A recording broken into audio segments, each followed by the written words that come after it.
Assalamualaikum warahmatullahi wabarakatuh dan salam sejahtera. Pada video kali ini kami akan uh, membentangkan tentang penulisan akademik yang berkod GWCP 1042. Nama pensyarah kami ialah Puan Dr. Salina binti Abdullah Sangguro. Jadi tugasan ini perlu dihantar pada 19 November 2025. Okay. Jadi pertama sekali, eloklah kita memperkenalkan ahli kumpulan kami. Okay, yang pertama dipersilakan. Okay. Assalamualaikum warahmatullahi wabarakatuh. Salam sejahtera kepada Cikgu Salina. Nama diberi Muhammad Adam Ashraf bin Az-Zuhar. Ombilan PAI SK dan STKC. Itu saja daripada saya. Saya pula Muazzam Taqif bin Muhammad Zamri, berasal dari Kudat dan sama kelas juga dengan Encik Adam. Okay. Kita teruskan ke slide seterusnya. Baiklah, kami hari ini akan analisis artikel menggunakan gaya APA 7 dan keutuhan wacana. Artikel yang kami ambil adalah elemen pengukuhan etika digital berdasarkan analisis tinjauan literatur sistematik. Okay, baiklah. Kita akan beralih kepada tugasan kita yang pertama, iaitu menganalisis keutuhan wacana yang terdapat di dalam artikel yang kami pilih. Jadi, keutuhan wacana merujuk kepada aspek yang memastikan sesebuah teks akademik disampaikan secara tersusun, jelas, padu dan mudah difahami oleh pembaca maupun penulis. Wacana dianggap utuh apabila idea berkembang secara logik, tidak terputus-putus dan mempunyai makna yang rapat antara ayat serta perenggan. Wacana memainkan peranan yang penting dalam sesebuah penulisan untuk menentukan bahawa penulisan tersebut boleh dianggap sebagai wacana atau kumpulan ayat yang tidak teratur serta memastikan penyampaian maklumat tidak menimbulkan kekeliruan. Okay, jadi keutuhan wacana ini pula terdapat 4 jenis. Yang pertama ialah keutuhan semantik, yang kedua keutuhan gramatikal, dan yang ketiga keutuhan leksikal, dan akhir sekali ialah keutuhan fonologi.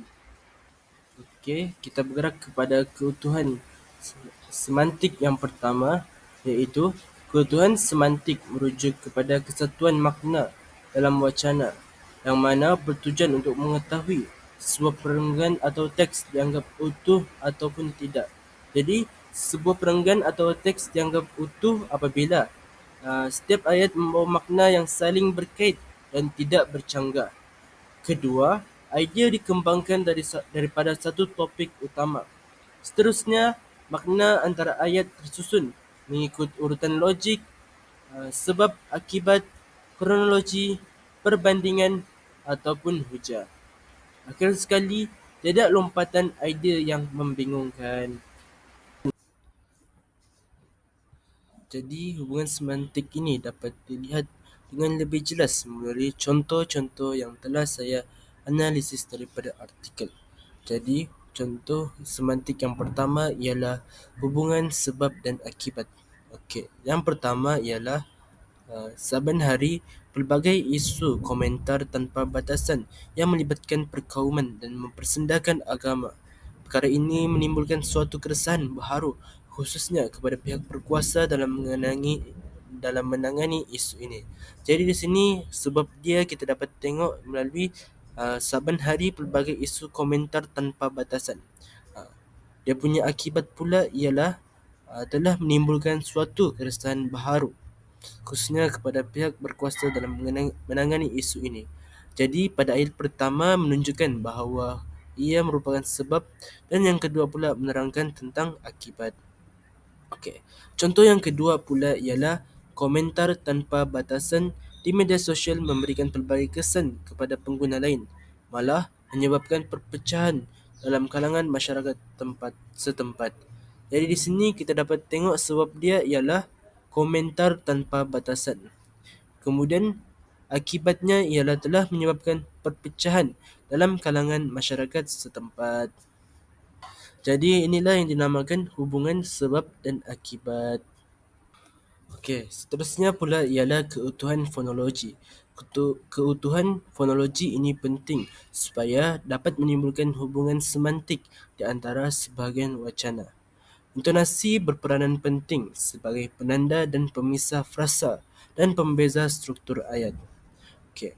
Seterusnya pula ialah fonologi dalam penulisan.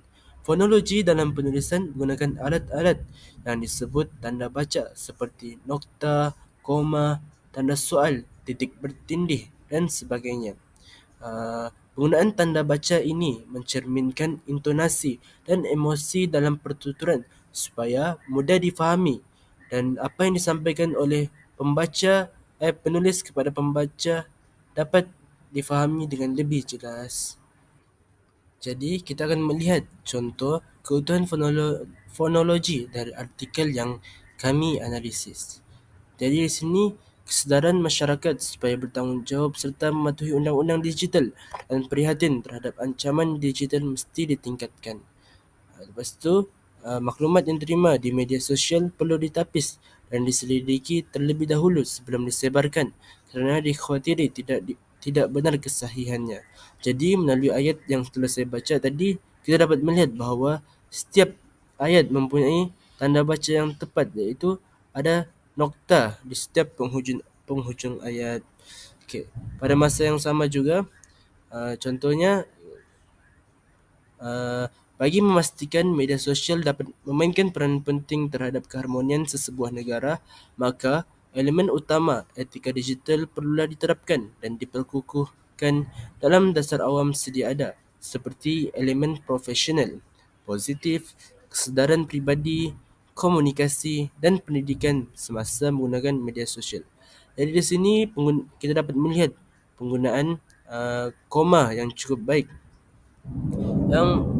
yang memudahkan pembaca untuk menggunakan intonasi yang sesuai.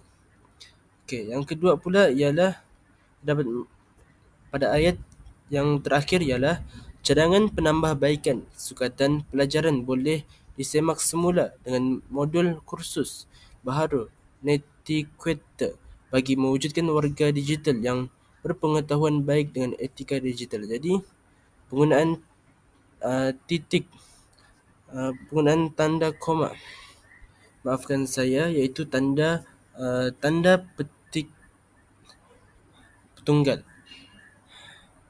Tanda petik tunggal iaitu bagi menunjukkan bahawa perkataan itu ialah perkataan asing yang baharu ataupun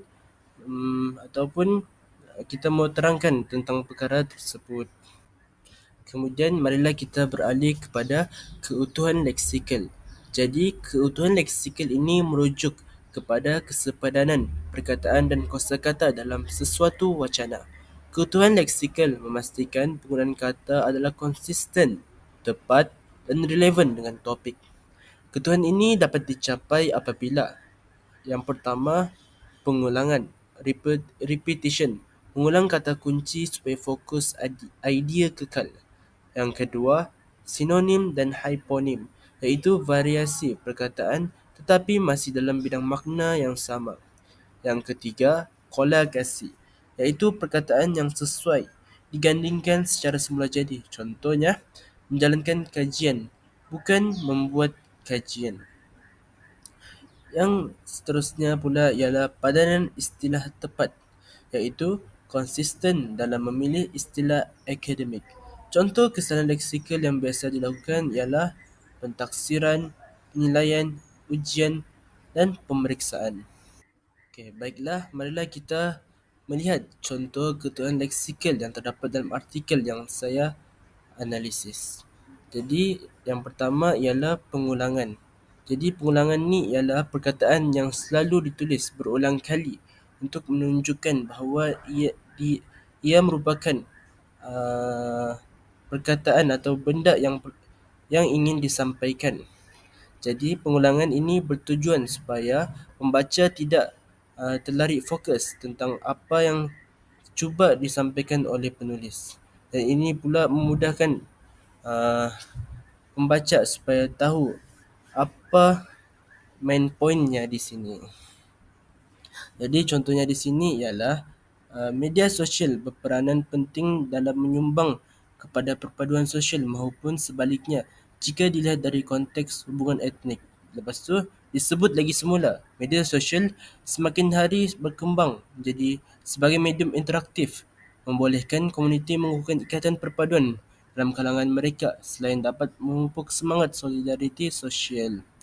Jadi di sini perkataan media sosial berulang kali disebut supaya pembaca tahu bahawa media sosial lah perkara yang ingin disampaikan. Okey. Seterusnya pula kalau kita tengok sini ada yang dikasih warna iaitu punca dan faktor. Jadi dalam artikel yang saya analisis juga terdapat hubungan sinonim iaitu sama maksud. Kita dapat melihat punca dia bermaksud juga sebagai faktor. Kedua-keduanya merujuk kepada sebab berlaku sesuatu perkara. Okey, yang terakhir pula ialah keutuhan gramatikal. Keutuhan gramatikal ini merujuk kepada ketepatan dan kesinambungan struktur dari aspek tata bahasa. Keutuhan jenis ini memastikan ayat menggunakan struktur yang betul, tepat dari segi imbuhan, frasa dan kata ganti rujukan. Dan kemudian mempunyai penanda wacana yang sesuai. Seterusnya, mematuhi kesesuaian ayat pasif ataupun ayat aktif mengikut tujuan. Jadi hubungannya dengan keutuhan wacana iaitu ayat yang gramatis memastikan makna tidak tersasar dan idea tidak terkabur. Okey, jadi antara contoh keutuhan gramatikal yang terdapat dalam artikel kami ialah yang pertama ialah penanda rujukan. Jadi penanda rujukan ini ialah rujukan terhadap kata ganti nama diri dalam sesebuah wacana. Jadi antara contoh yang kita dapat lihat ialah manusia, penduduk dunia, pengguna, pengguna dan masyarakat. Jadi di sini dia bertujuan untuk menggantikan nama ataupun macam mana kita mau tunjuk seseorang itu. Okey. Seterusnya pula ialah penanda ellipsis ataupun pengguguran. Jadi, penanda ellipsis ni ialah pelenyapan sesuatu perkataan atau rangkai kata untuk mengelakkan pengulangan sesuatu maklumat dalam ayat sebelumnya. Jadi, ini untuk mengelakkan penggunaan ayat yang sama.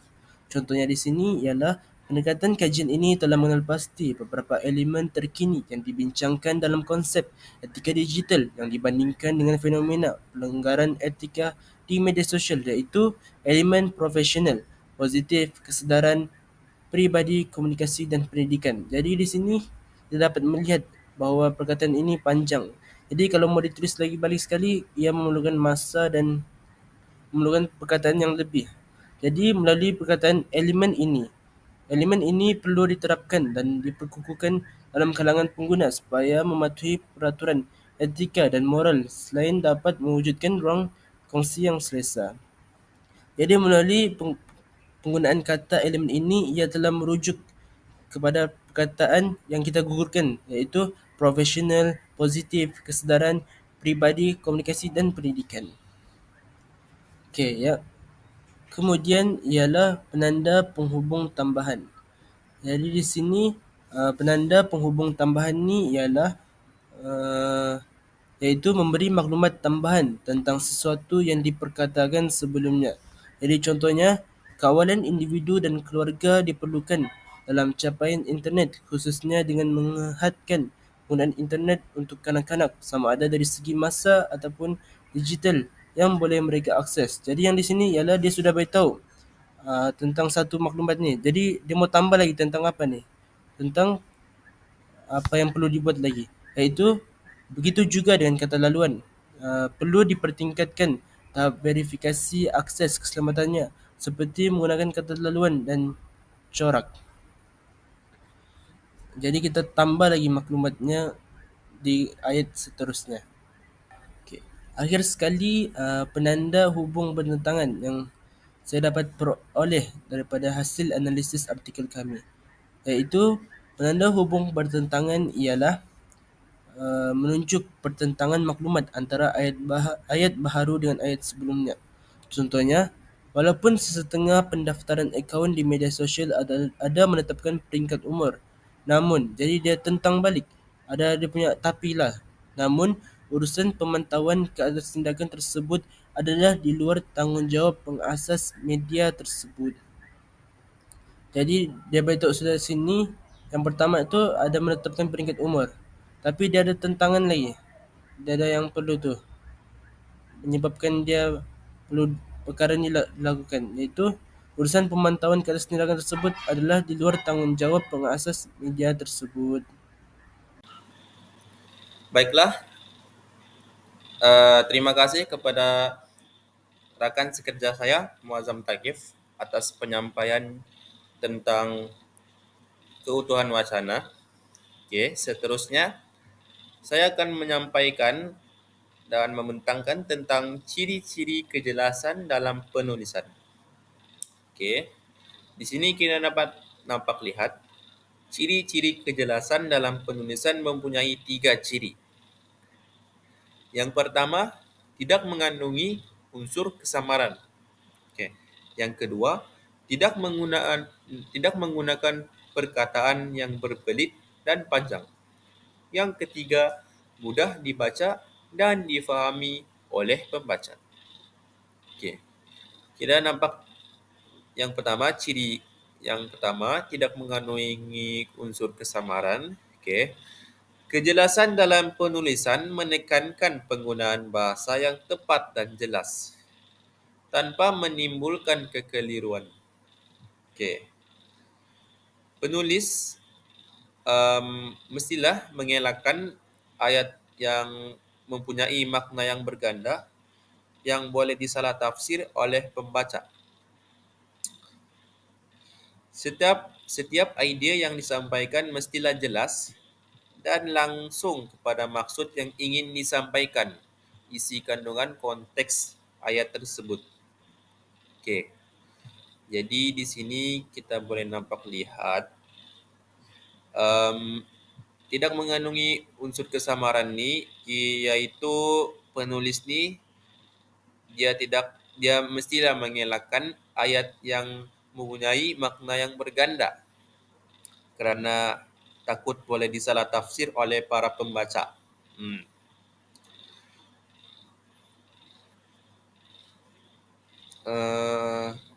Contoh boleh saya berikan 2 contoh ayat yang jelas dan tidak jelas.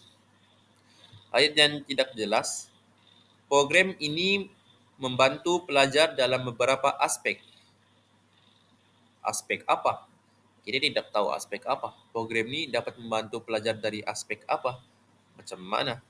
Jadi kita boleh dapat lihat penggunaan ayat yang tidak tepat dan membuatkan para pembaca tu terbingung-bingung lah. Dan ayat yang jelas, program ini membantu pelajar meningkatkan kemahiran membaca dan menulis dalam kehidupan seharian. Di sini kita boleh nampak lihat tidak mengandungi unsur kesamaran, tidak mempunyai makna yang berganda, penggunaan bahasa yang tepat, jelas, tiada kesamaran, lengkap. Jadi kita boleh nampak lihat contoh ayat tersebut. Program ni dia dapat membantulah pelajar meningkatkan kemahiran dan membaca dalam kehidupan seharian mereka. Okey. Seterusnya yang kedua adalah tidak menggunakan perkataan yang berbelit dan panjang. Okey, jadi dalam suatu ciri kejelasan penulisan tersebut kita mestilah mengelakkan perkataan yang berbelit dan panjang dalam suatu penulisan isi dan ayat tersebut. Okey. Penulisan yang jelas mengelakkan penggunaan ayat yang terlalu panjang atau perkataan yang rumit tanpa keperluan. Penggunaan bahasa yang ringkas tetapi padat maklumat memudahkan pembaca memahami mesej utama apa yang ingin disampaikan oleh isi konteks tersebut. Jadi di sini penggunaan bahasa yang ringkas tetapi padat maklumat membantulah para pembaca memahami setiap ayat yang ingin disampaikan. Jadi jadi sebagai penulis janganlah menggunakan perkataan yang berbelit-belit dan panjang yang membuatkan para pembaca susah untuk menyebut dan memahami apa yang ingin disampaikan gitu. Jadi penulis nih dia mestilah menggunakan bahasa yang mudah difahami lah. Bahasa yang mudah difahami dan demi mengelakkan kekeliruan oleh para pembaca. Okey. Yang ketiga adalah mudah dibaca dan difahami oleh pembaca. Okey, jadi ini paling penting lah. Jadi suatu penulisan tu mestilah mudah dibaca dan difahami oleh pembaca tersebut. Kerana kalau tidak mudah difahami, pembaca pun bingung. Pembaca tu akan malas membaca. Dan ialah penulisan kita tu gagal lah orang cakap. Penulisan kita tu tidak memenuhi kriteria etika penulisan yang betul. Penulisan yang jelas haruslah menggunakan perkataan dengan baik dan tersusun secara logik supaya pembaca dapat mengikuti idea tanpa tersasar daripada makna ayat tersebut. Ayat yang mudah dan penggunaan tanda baca yang betul membantu pembaca memahami isi dengan tepat dan cepat. Jadi dengan penggunaan ayat yang mudah difahami, ianya dapat membantu pembaca lah untuk memahami suatu isi itu dengan lebih tepat dan cepat.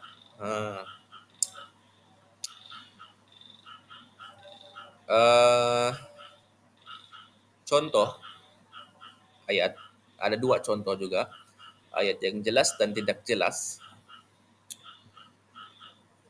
Yang tidak jelas, pengurusan masa penting. Kenapa pengurusan masa penting? Kita nak tahu. Yalah memanglah pengurusan masa penting, tapi apalah yang menyebabkan pengurusan masa itu penting? Jadi ianya membuatkan para pembaca tertanya-tanya dan sukar memahami apa yang dia mau sampaikan nih. Maklumat pun tidak tepat, tidak lengkap.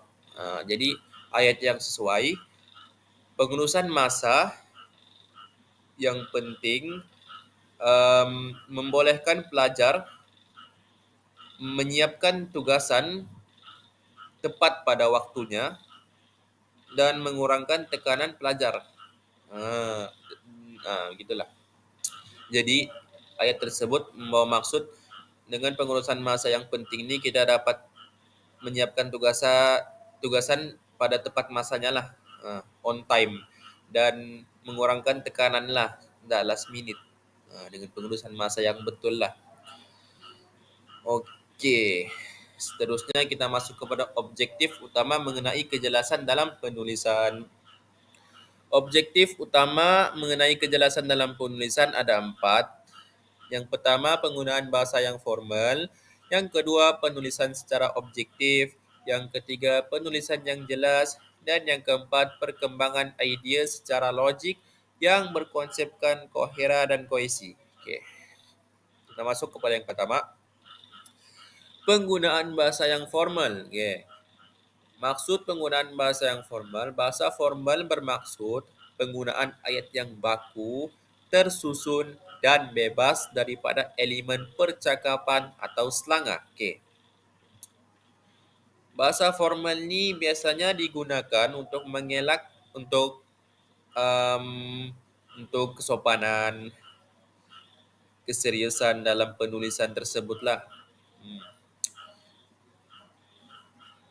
Kita dalam suatu objektif penulisan ni kita mestilah menggunakan bahasa yang formal dan tidak menggunakan bahasa yang selanga, bahasa pasar, bahasa rojak dan bahasa perbualan seharian kita lah. Kita tidak disarankan, bukan tidak disarankan, memang memang tidak boleh lah. Mestilah menggunakan penggunaan bahasa formal dalam penulisan. Seperti contoh yang di bawah, kita boleh dapat lihat isi kandungan satu perenggan tersebut. Semuanya menggunakan bahasa yang formal, tidak menggunakan bahasa yang pasar, bahasa selanga, tiada. Jadi dengan menggunakan bahasa formal ini, para pembaca dapat memahami setiap konteks yang ingin disampaikan tanpa menimbulkan kekeliruan sama mereka. Jadi bahasa yang formal ini penting lah supaya kita mudah faham lah, terutamanya bagi para pembaca. Okey, yang kedua, penulisan secara objektif. Okey. Penulisan objektif ialah penulisan yang tidak dipengaruhi oleh pendapat peribadi dan lebih menekankan fakta atau hasil kajian. Jadi seperti mana kita tahu, penulisan secara objektif ni penulisan yang menekankan fakta, bukti, hujah, hasil kajian, tanpa mempengaruhi pendapat peribadi daripada penulis tersebut. Jadi penulisan secara objektif ni pentinglah, yang mempunyai fakta, hujah, rujukan, dan dia tidak boleh pendapat peribadi daripada para penulis, tidak boleh. Okey.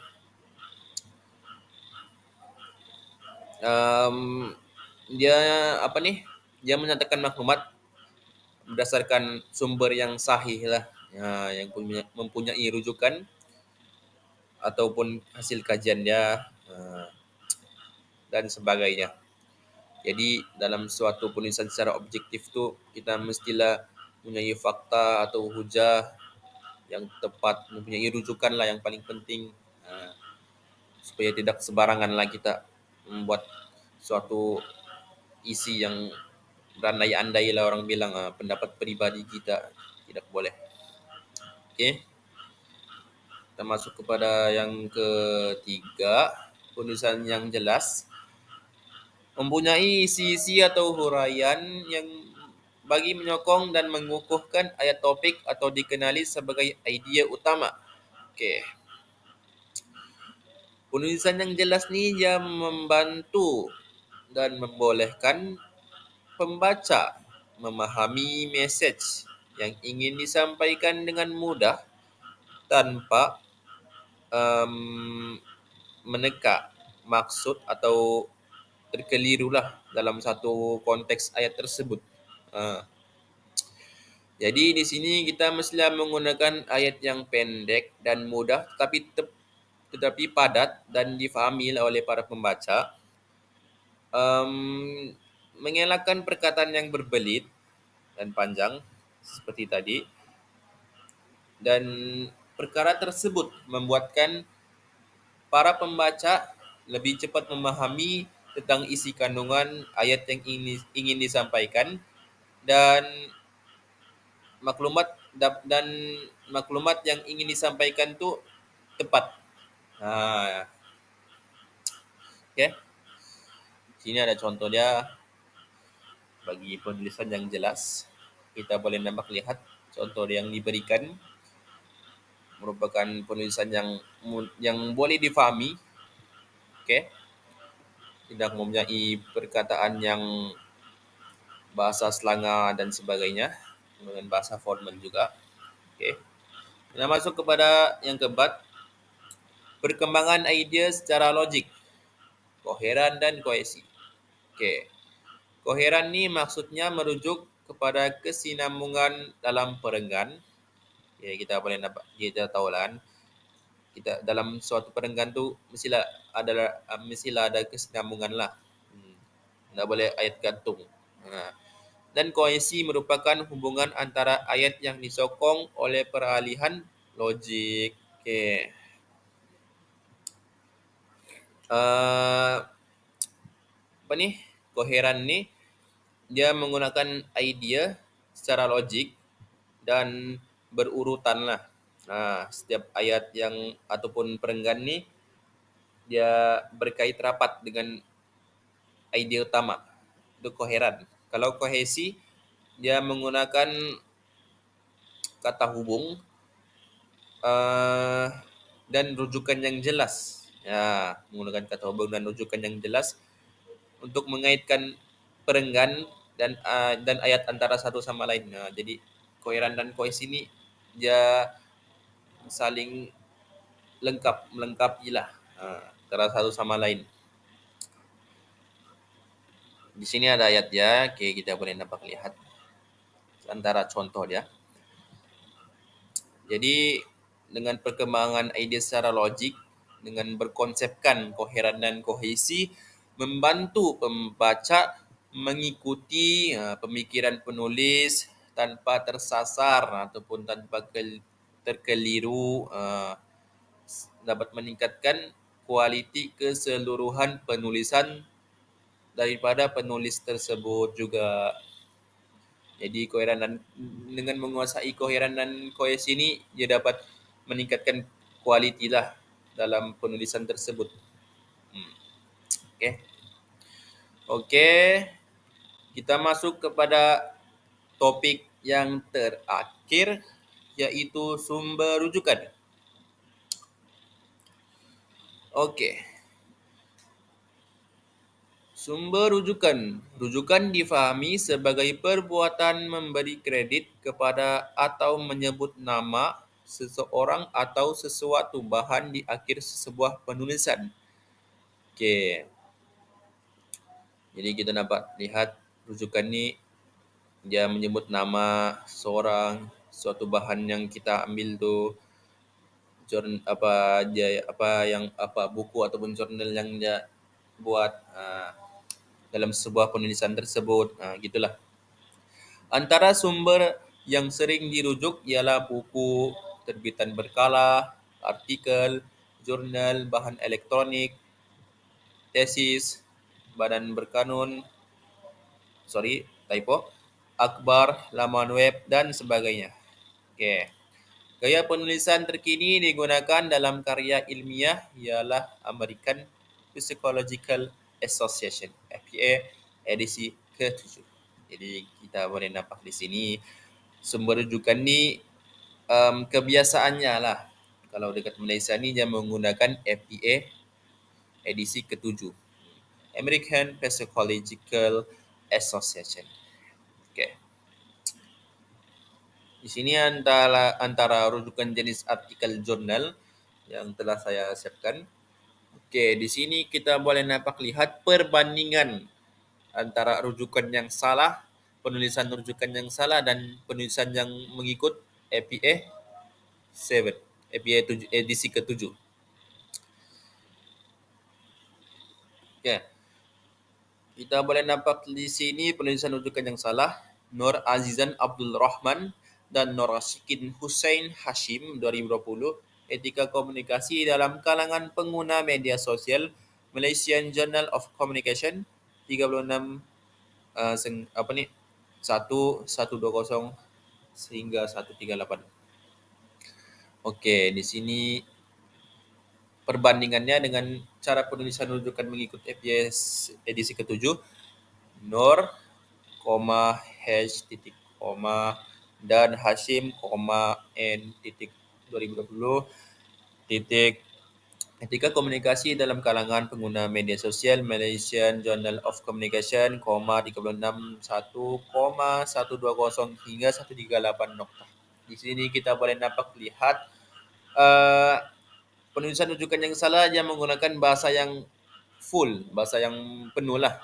Dalam satu rujukan tu kita mestilah mendahului bahasa bapa lah orang bilang, barulah bahasa kita. Seperti yang ada dekat APA edisi ke-7, Nur H. Nur tu bahasa boleh disimpulkan perkataan yang maksud yang ketua lah gitu. Dan nama kita seterusnya lah. Contoh Muhammad Adam Ashraf bin Azuhar titik Azuhar, gitu. Oke, di sini kita boleh nampak kesalahan seterusnya adalah tiada ada nokta pada rujukan yang salah, tiada format italic jurnal dan volume, tidak volume, apa nih? Dan formatnya semestinya lah tidak mengikuti APA edisi ke-7 lah. Di sini kita tahu yang cara betul untuk menulis rujukan mengikuti APA edisi ke-7 dalam jurnal, artikel jurnal. Oke. Kedua adalah rujukan jenis buku. Oke, seperti yang tadi mempunyai perbandingan antara penulisan rujukan yang salah dan cara penulisan rujukan mengikut APA 7. Edisi ke-7. Oke. Rujukan yang salah Muhammad Nazri Abdul Rahman 2020 titik etika komunikasi digital dalam kalangan remaja DBP. Oke, manakala yang cara penulisan rujukan mengikut APA 7 Muhammad Nazri, titik 2020 titik etika komunikasi digital dalam kalangan remaja titik Dewan Bahasa dan Pustaka titik. Oke. Di sini kita jelas nampak kesalahan pengurangan titik, tanda berhenti. Seterusnya tiada koma pada rujukan yang salah dan nama yang full juga kita boleh nampak lihat seperti tadi Muhammad Nazri Abdul Rahman bukan mengikut gaya penulisan APA ke-7 Muhammad Nazri, begitu. Di sini kita tidak boleh singkatkan suatu perkataan seperti di yang rujukan yang salah DBP. Tidak boleh, kita mesti bagi tahu nama full dia Dewan Bahasa dan Pustaka.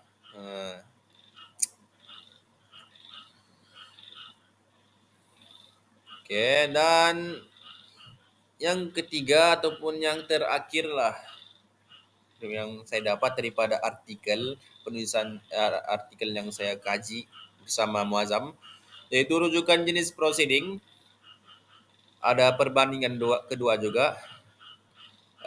Penulisan rujukan yang salah Indah Nur, I titik Andi Amri, Zahra Nuria, M titik Adam Dharma, P titik Safira Putri, E titik dan Karisha Az-Zahra P 2021 Edukasi Cyber Incivility dalam upaya meningkatkan etika berinternet di kalangan remaja, puncangan 3 Romans, KGN BBM ke-64 Universitas Airlangga. Oke. Dan penulisan rujukan mengikut APA 7 Indah Nur, I titik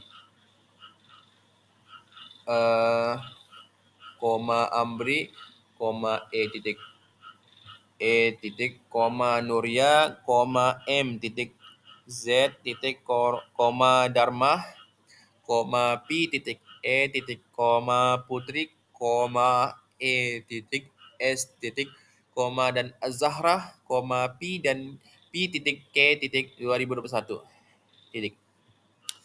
Edukasi cyber incivility dalam upaya meningkatkan etika berinternet di kalangan remaja, pucangan Roman 3, laporan KKN BBM ke-64 Universitas Airlangga. Oke, di sini kita boleh lihat kesalahannya.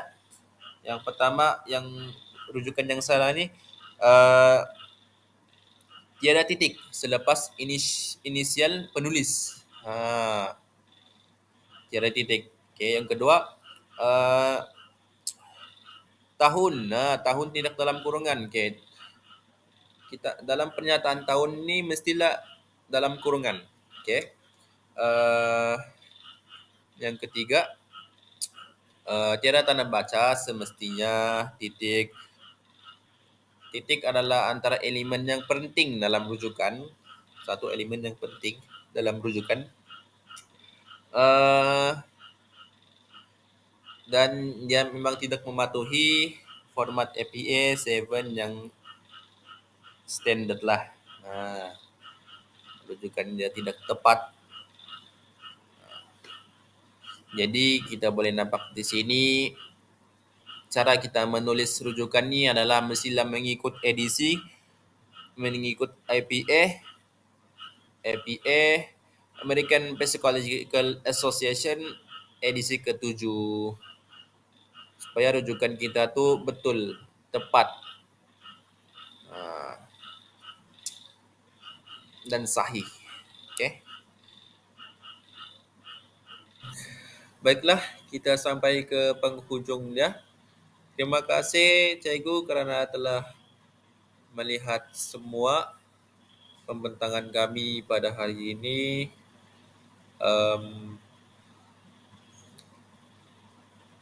Segala yang baik itu datang daripada Allah Subhanahu Wa Taala dan yang buruk itu datang daripada saya sendiri. Maafkan saya, cikgu, kalau sekiranya penjelasan kami ini kurang difahami, kan? Saya dan Muazzam, maafkan kami kerana manusia ini tidak sempurna, ya kan? Jadi saya mohon maaf atas apa yang saya sampaikan itu ada yang tidak jelas dan sebagainya, dan saya harap penjelasan saya sebentar tadi mudah difahami oleh Cikgu Salina, dan insyaallah kami akan buat yang terbaik di masa akan datang, di masa lain masalah. Dengan itu sekian, terima kasih. Wabillahi taufik wal hidayah. Wassalamualaikum warahmatullahi wabarakatuh.